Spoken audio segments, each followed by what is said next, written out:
And you're off. Okay, so for my paper, I looked at the iron pincer complex incorporating bipyridine, and it was a strategy for stabilization of reactive species.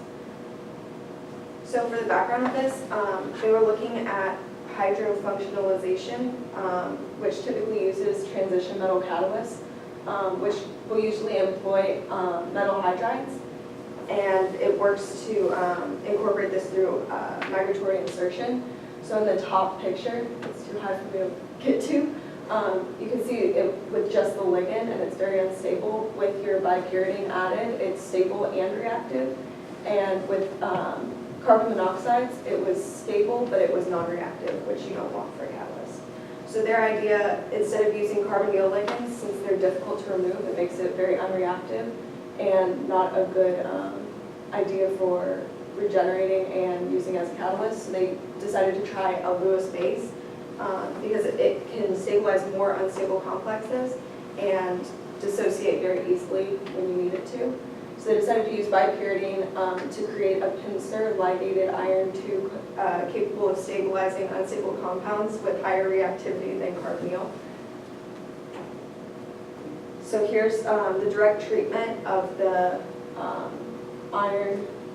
So they started with this complex of PNP, which was this, I believe, and then they used bipyridine and created this structure on the right.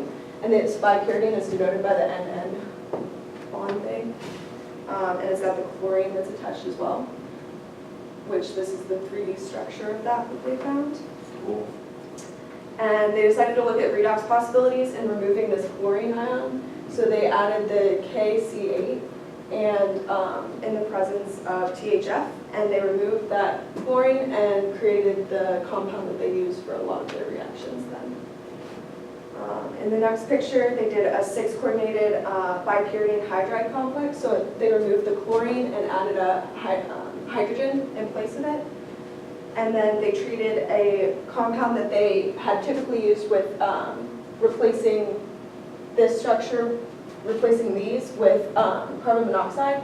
And they replaced it with this bipyridine, and they found that it worked much better and it remained stable, but also was able to react later.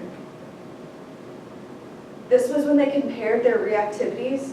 They compared the ones that contain carbon monoxide, which was the originally accepted one, with reactivity with the bipyridine addition. And with the carbon monoxide, there was no reactivity for, no reaction occurred for several hours. When they used the bipyridine complex, there was an immediate consumption of the hydride, and it formed this insoluble formate complex and produced our product on the right with the hydrogen. Next they tried beta elimination with the complex, and instead of getting what they originally thought they would, they ended up getting an intermediate step that they had to account for with the ethyl ligand that was compared to the CO, the carbon monoxide that they originally had used, and they had to conduct the reaction really steadily, unlike the carbon monoxide reaction that they had done previously. And then down here they just did a bunch of reactions with this stuff. They just kept trying different things to see how it replaced everything. And in this case, it completely took off the bipyridine complex and left the methyl, which was our complex from before.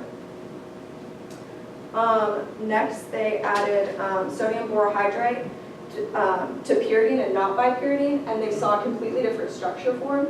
So that removal of, instead of using bipyridine, they used pyridine, which completely screwed up everything and made this number 5 complex.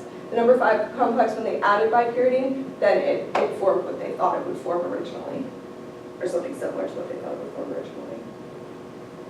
So in conclusion, they discovered a new class of iron pincer complexes when incorporating bipyridine ligands. It stabilized, and it had the same stabilization and diamagnetism that was used previously with the carbon monoxide, but it had greater reactivity and would dissociate much easier than the carbon monoxide.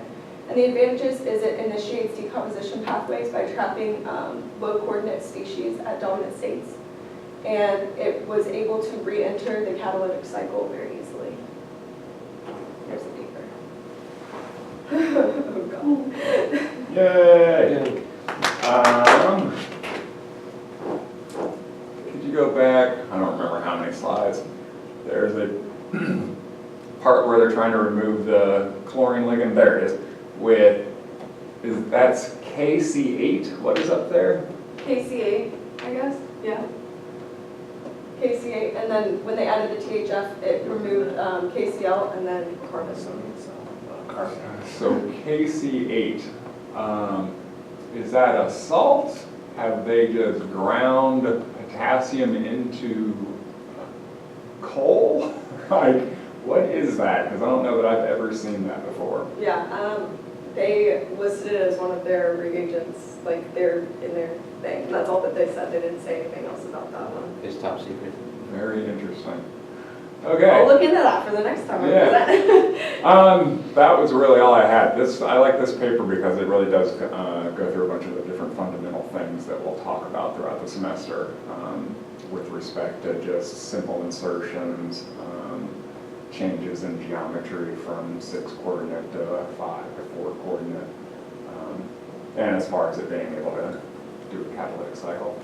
Very good. Who's next? I think it is what you're just like potassium.